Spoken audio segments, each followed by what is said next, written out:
بسم اللہ الرحمن الرحیم۔ السلام علیکم ورحمۃ اللہ وبرکاتہ۔ حضرت عمر بن خطاب رضی اللہ تعالی عنہ بیان کرتے ہیں، میں نے کسی شخص کو فی سبیل اللہ ایک گھوڑا بطور سواری عطا کیا تو اس نے اسے ضائع کر دیا۔ میں نے اسے خریدنا چاہا اور مجھے خیال ہوا کہ وہ اسے ارزاں نرخوں پر فروخت کر دے گا۔ میں نے نبی صلی اللہ علیہ وآلہ وسلم سے مسئلہ دریافت کیا تو آپ صلی اللہ علیہ وآلہ وسلم نے فرمایا، اسے خریدو، نہ اپنا صدقہ واپس لو، خواہ وہ اسے 1 درہم میں تمہیں عطا کرے، کیونکہ اپنا صدقہ واپس لینے والا کتے کی طرح ہے جو اپنی قے چاٹ جاتا ہے۔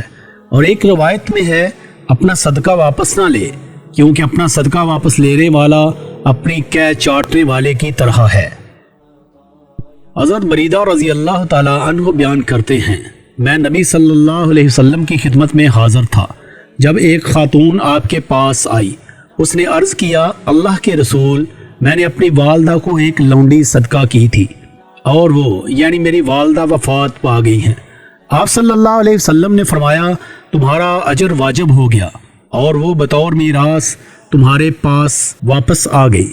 اس نے عرض کیا، اللہ کے رسول، اگر 1 ماہ کے روزے اس کے ذمے ہوں تو کیا میں اس کی طرف سے روزے رکھوں؟ آپ صلی اللہ علیہ وآلہ وسلم نے فرمایا، اس کی طرف سے روزے رکھو۔ اس عورت نے عرض کیا، اس نے تو حج بھی نہیں کیا تھا، تو کیا میں اس کی طرف سے حج کروں؟ آپ صلی اللہ علیہ وآلہ وسلم نے فرمایا، ہاں، اس کی طرف سے حج کرو۔